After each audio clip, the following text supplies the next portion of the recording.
This channel does not promote any violent, harmful, or illegal activities. All content provided by this channel is meant for an educational purpose only. নমস্কার বন্ধুরা, পাকিস্তানের যদি অপমান না হয় তাহলে সেই দিনটাই বৃথা। এই ধরনের কথা আপনি অনেক জায়গায় শুনে থাকবেন। আর আজকের দিনে আবারও সেই ইতিহাসে নতুন পাতা যুক্ত হয়ে গেল। এবার কিন্তু ঘটনাটা সিরিয়াস লেভেলের। পাকিস্তানের নিজেদের শাহিন 3 মিসাইল টেস্ট করছিল, কিন্তু সেটা যেখানে পড়ার কথা ছিল সেখানে পড়েনি, বরং ওটা সোজা গিয়ে পড়েছে নিজের দেশেরই সিভিলিয়ান এলাকায়। আর শুধু তাই নয়, মিডিয়া রিপোর্ট বলছে যে কিছু ধ্বংসাবশেষ নাকি পড়েছে ওদের এক নিউক্লিয়ার ফ্যাসিলিটির কাছাকাছিও। ভাবুন একবার, একটা দেশের মিসাইল নিজের ঘাড়েই এসে পড়েছে। একে বলে না যে পারফেক্ট সেফ গোল। এখন প্রশ্ন যে পাকিস্তান এই ঘটনা চাপা দেওয়ার জন্য ঠিক কি করলো। দেখুন, একদমই তাদের চিরচেনা স্ক্রিপ্ট তারা অনুসরণ করলো। চারপাশে ইন্টারনেট বন্ধ, লোকজনকে ঘরের বাইরে বেরোতে মানা, যেন কোনো ছবি বা ভিডিও সোশ্যাল মিডিয়াতে না ছড়ায়। কিন্তু ভাইজান, এটা তো 2025 সাল। সোশ্যাল মিডিয়া তো রকেটের গতিতে চলে। ইতিমধ্যেই ছবি ভিডিও ভাইরাল হয়ে গেছে। আর স্ক্রিনে যেটা আপনি দেখতে পাচ্ছেন সেটাই নাকি শাহিন 3 মিসাইলের ধ্বংসাবশেষ, যেটা পড়েছে বালুচিস্তানের ডেরা বুগদি জেলায়। এবারে এই সব তথ্য একসাথে জুড়লে এখন স্পষ্ট হয়ে গেছে যে এটা ছিল এক ব্যর্থ শাহিন 3 ব্যালিস্টিক মিসাইল টেস্ট। দেখুন, এর আগেও পাকিস্তান 22 এবং 23 জুলাই নোটাম জারি করেছিল যে একটা বড় মিসাইল টেস্টের জন্য, এবং একই সময়ে ভারতও নিজেদের এয়ার স্পেস রিজার্ভ করেছিল আইএফ এর মহড়ার জন্য। আর ঠিক তখনই পাকিস্তান ফায়ার করে এই শাহিন 3 মিসাইল, কিন্তু মাঝপথেই তার স্টেজ 2 ব্যর্থ হয়, আর সেটা গিয়ে পড়ে সিভিলিয়ান এলাকার একেবারে ধারে। এখানে আপনাদের একটা জিনিস মনে করিয়ে দিই যে এই শাহিন 3 আগেও খবরের শিরোনামে এসেছিল, কারণ একবার পাকিস্তান এটাকে ভারতের দিকে ফায়ার করেছিল, আর তখন ভারতের S-400 ডিফেন্স সিস্টেম সেটাকে হাওয়ায় উড়িয়ে দেয়, এবং সেই ঘটনার ভিডিও ভারতীয় সেনাবাহিনী নিজেই প্রকাশ করেছিল, যেটা প্রমাণ করে দেয় যে কে কতটা প্রস্তুত আর কার টেস্ট কখন বাস্তবে বিপদ হয়ে ওঠে। আর বন্ধুরা, এখন এই যে মিসাইল, এটা নিয়ে তো এমন খবর সামনে বেরোচ্ছে যে এই শাহিন মিসাইল নিজের পায়ে নিজেই পড়ে যাচ্ছে। মানে এখন হয়তো আমাদের S-400 ব্যবহার করার কোনো দরকার নেই, এটি তো নিজের ওজন সামলাতে না পেরেই গড়িয়ে পড়ছে। বলাই বাহুল্য, এটা তো একটি পাকিস্তানি টেকনোলজি, তাই অবাক হওয়ার কিছু নেই। দেখুন, নিউজ রিপোর্ট অনুযায়ী পাকিস্তানের নিউক্লিয়ার ক্যাপাবল শাহিন 3 মিসাইল প্রায় নিউক্লিয়ার ফ্যাসিলিটির একদম কাছে গিয়ে পড়েছে। মানে কল্পনা করুন যে পাকিস্তান নিজের হাতেই নিজের দেশকে উড়িয়ে দিচ্ছিল আর একটু হলেই। এই মিসাইল যেভাবে ট্র্যাজেক্টরি ভুল করে পড়েছে তাতে বোঝা যাচ্ছে তাদের হাতে পারমাণবিক বোমা থাকাটা কতটা বিপজ্জনক। আর সমস্যা এখানেই শেষ নয়, এখন বালুচিস্তান থেকেও প্রচণ্ড প্রতিক্রিয়া আসতে শুরু করেছে। সেখান থেকে উঠে আসছে একের পর এক অভিযোগ। পাকিস্তান বালুচিস্তানকে পারমাণবিক মিসাইল টেস্টিং গ্রাউন্ডে পরিণত করেছে। এটা তো একবার নয়, বারবার একই ঘটনা ঘটছে। সবগুলি ফেল টেস্ট মিসাইল গিয়ে সেই বালুচিস্তানেই পড়ছে। এটা কেউ বলছে কোইন্সিডেন্স নয়, বরং একেবারে প্ল্যান কনস্পিরেসি।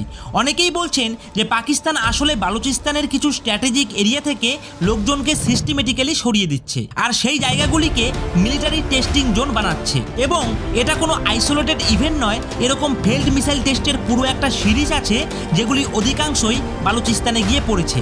তাই আজকের ভিডিওতে আমরা দেখব যে এই ঘটনার পর বালুচিস্তান থেকে কি ধরনের প্রতিক্রিয়া এসছে এবং সেখানকার লোকজন এই মিসাইল টেস্ট নিয়ে কি বলছেন। এই সব কিছুর একটা ডিটেল বিশ্লেষণ আমরা করব। তো বন্ধুরা, তার আগে ছোট্ট একটি অনুরোধ, ভিডিওটি যদি আপনাদের ভালো লেগে থাকে তাহলে অবশ্যই ভিডিওটিতে একটি লাইক করে দেবেন, আর আমাদের চ্যানেলটিকে সাবস্ক্রাইব করে দিয়ে পাশে থাকা বেল আইকনটিকে বাজিয়ে দেবেন। তো বন্ধুরা, আমরা প্রথমেই দেখে নেব যে এক্স্যাক্টলি ঠিক কি হয়েছিল। দেখুন, 22 জুলাই 2025 সেদিন পাকিস্তান শাহিন 3 ব্যালিস্টিক মিসাইল, যেটা নিউক্লিয়ার ক্যাপাবেল, তার একটা টেস্ট চালায়। কিন্তু তখন টার্গেট পৌঁছানো তো দূর, বরং এই মিসাইল উল্টে নিজের দেশে গিয়েই পড়ে। ডেরা গাজী খান, পাঞ্জাব প্রদেশ, ওখান থেকেই মিসাইলটি ফায়ার করা হয়েছিল, যার কিছু অংশ গিয়ে পড়েছে ডেরা গাজী খানের নিউক্লিয়ার ফ্যাসিলিটির কাছে। এই যে স্ক্রিনে দেখছেন এই এলাকার ওই সেন্সিটিভ নিউক্লিয়ার জোন, আর ঠিক এখানেই মিসাইলের ডেব্রিজ গিয়ে পড়েছে। মেইন স্ট্রিম মিডিয়া এবং ওপেন সোর্স ইন্টেলিজেন্স রিপোর্ট অনুযায়ী এই ছবিগুলি পাওয়া গেছে ডেরা বুগদি জেলা থেকে। সেখানেই মাটিতে পড়ে থাকা শাহিন মিসাইলের ভাঙা অংশ দেখা গেছে। এখন যদি ম্যাপ খুলে ডিস্টেন্স দেখি, এই মিসাইল যেটা রেঞ্জ 2700 কিলোমিটার, তা গিয়ে মাত্র 180 কিলোমিটারের মধ্যেই মুখ থুবড়ে পড়ে গেছে। মানে প্রপার ফেলিয়ার। আর এই পুরো টেকনোলজি তো পাকিস্তান আউটসোর্স করেছে চায়না বা সম্ভবত কোরিয়া থেকে, তাই এর পরিণতিও প্রায় একই রকম হচ্ছে। মনে আছে, চায়নাও একবার তাইওয়ানকে ভয় দেখাতে গিয়ে মিসাইল ছুঁড়েছিল, কিন্তু তা সোজা জাপানের সাগরে গিয়ে পড়ে। তেমনই ঘটেছে পাকিস্তানের সঙ্গেও। এবার আরেকটা মারাত্মক ব্যাপার হচ্ছে যে এই র্যাকেজ কিন্তু সোজা সিভিলিয়ান এরিয়ার কাছে গিয়ে পড়েছে। এইটা দেখা গেছে ডেরা বুগদি জেলার মধ্যে। আর এই ঘটনার পর এখন গভীর প্রশ্ন উঠছে পাকিস্তানের ভেতরে যে ওরা কিভাবে এত রেকলেসভাবে মিসাইল টেস্ট চালাচ্ছে এবং নিজের দেশের নাগরিকদের ওপর কীরকমভাবে বিপদ ডেকে আনছে। আপনি যে ছবিটি স্ক্রিনে দেখতে পাচ্ছেন এটা কিন্তু শাহিন 3 মিসাইলের ডেব্রিজ, আর এটা ফায়ার করা হয়েছিল ডেরা গাজী খান থেকে, যেটা বালুচিস্তানের বর্ডারের একদম কাছে। আর ডেব্রিজ পড়েছে মাঠ অঞ্চলে, ডেরা বুগদি জেলার মধ্যে, যার ইম্প্যাক্ট পয়েন্ট থেকে মাত্র 500 মিটার দূরে লোকজনদের গ্রাম। এই মিসাইলের ধ্বংসাবশেষ গ্রেভ ফাইন র্যাবিনে গিয়ে পড়েছে, লুপ সেরানি রেবি স্টেশনের খুব কাছেই। এবং তখন এমন ম্যাসিভ এক্সপ্লোশন হয় যে সেই শব্দ বালুচিস্তান, খাইবার পাখতুন সহ পুরো অঞ্চল জুড়ে শোনা যায়।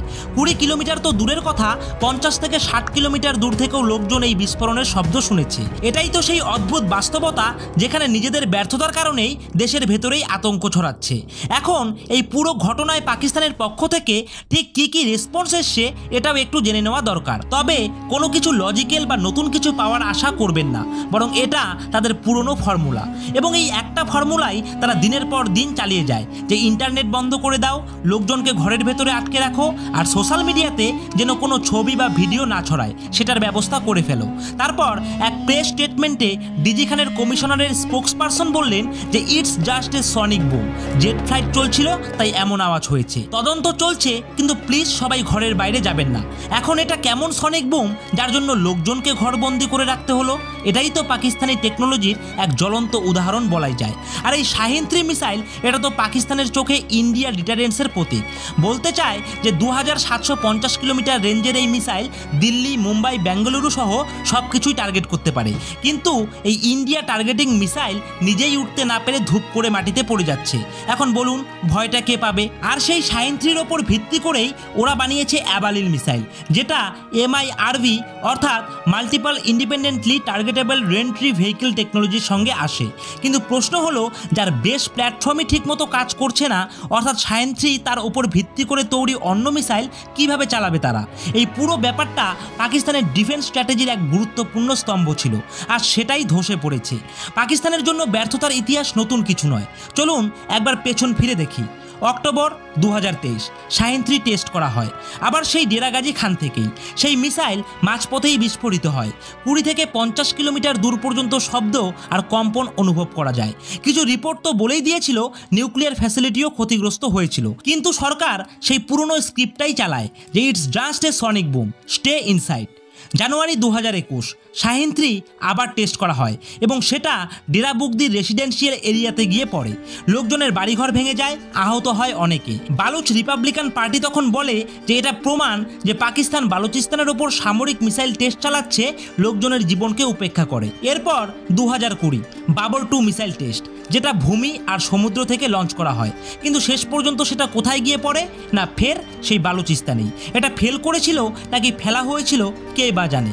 চলুন এবার শুনে নিই যে বালুচিস্তানের পক্ষ থেকে কি বলা হচ্ছে। এটা কিন্তু গ্রাউন্ড কনফার্মেশন শুধুই অনুমান নয়। The Republican of Balochistan comments the regarding missile failures of Pakistan, এটাই সরাসরি বলা হয়েছে এক বিবৃতিতে।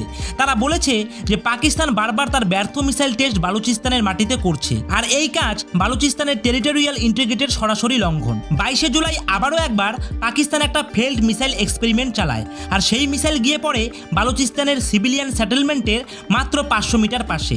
একটু যদি ট্র্যাজেক্টরি অফ হতো তাহলে বড় ধরনের সিভিলিয়ান ক্যাজুয়ালিটি হতে পারত। এটা একটা সিগনিফিকেন্ট ডিজাস্টার। এই ঘটনা কিন্তু একা নয়, পাকিস্তানি মিলিটারি সুপরিকল্পিতভাবে বারবার এমন মিসাইল টেস্ট চালাচ্ছে, যার মাধ্যমে তারা বালুচ জনগণকে তাদের এলাকা থেকে তাড়িয়ে দিয়ে স্ট্র্যাটেজিক লোকেশন দখল করতে চাইছে, বিশেষ করে ডেরা বুগদি, কোহান ও আশেপাশের এলাকায়। প্রায় প্রতিবারই মিসাইল পড়ছে ওই অঞ্চলেই। লোকাল পপুলেশন বলছে এটা একটা ভয়ঙ্কর ট্রেন্ড হয়ে দাঁড়িয়েছে। এমনকি তাদের অভিযোগ যে এই মিসাইল টেস্টিং আসলে স্টেট ইঞ্জিনিয়ার ডিসপ্লেসমেন্ট, যার মাধ্যমে মানুষকে ভয় দেখিয়ে উচ্ছেদ করা হচ্ছে, আর এরপর সেই এলাকার রিসোর্সে একচেটিয়া অ্যাক্সেস নেওয়া হচ্ছে। শুধু তাই নয়, গত কয়েক বছরে পাকিস্তান বালুচিস্তানে মিলিটারাইজেশন আরও বাড়িয়ে দিয়েছে, আর পুরো অঞ্চলটাকে বানিয়ে ফেলেছে ব্যালিস্টিক মিসাইল টেস্টিং গ্রাউন্ড। আপনাদের মনে আছে নিশ্চয়ই অক্টোবর 2023 একটি ব্যর্থ মিসাইল টেস্ট যা পাঞ্জাব থেকে ছোড়া হয়, কিন্তু গিয়ে পড়ে ডেরা বুগদির পপুলেটেড এরিয়ার একদম কাছে। কিন্তু প্রশ্নটা এখানে থেমে যায় না। আসল প্রশ্নটা হলো যে একটা দেশের ব্যর্থতা আর অন্যায়ের বোঝা বারবার কেন বালুচের সাধারণ মানুষের ঘাড়ে চাপানো হবে? কেন বালুচিস্তানের মাটি, মানুষ আর ভবিষ্যৎকে মিসাইল টেস্টিং গ্রাউন্ড বানিয়ে ফেলা হবে? একটা কথা মনে রাখবেন যে ভুল সিস্টেমকে ভাঙতে হলে আগে আমাদের চোখ খুলতে হবে। আর সেই কণ্ঠ অন্যায়ের বিরুদ্ধে কথা বলে, সে কণ্ঠ কখনো হারিয়ে যায় না। তো বন্ধুরা, এই রয়েছে পাকিস্তানের পুরো কাণ্ডকীর্তি মিসাইল টেস্ট নিয়ে। তো আশা করছি আজকের ভিডিওটি আপনাদের ভালো লেগেছে। ভিডিওটি ভালো লেগে থাকলে অবশ্যই ভিডিওটিতে একটি লাইক করে দেবেন। আর প্রতিনিয়ত জিওপলিটিক্স সম্বন্ধিত ভিডিও পাওয়ার জন্য অবশ্যই আপনারা আমাদের এই নিউজ জিওপলিটিক্স ইউটিউব চ্যানেলটিকে সাবস্ক্রাইব করে দিয়ে পাশে থাকা বেল আইকনটিকে বাজিয়ে দেবেন। আর বন্ধুরা, ভিডিওটাকে কিন্তু আপনাদের বন্ধুদের সাথে শেয়ার করতেও একদম ভুলবেন না। তো আজকের মতো ভিডিওটা এখানেই শেষ করছি। জয় হিন্দ, জয় ভারত।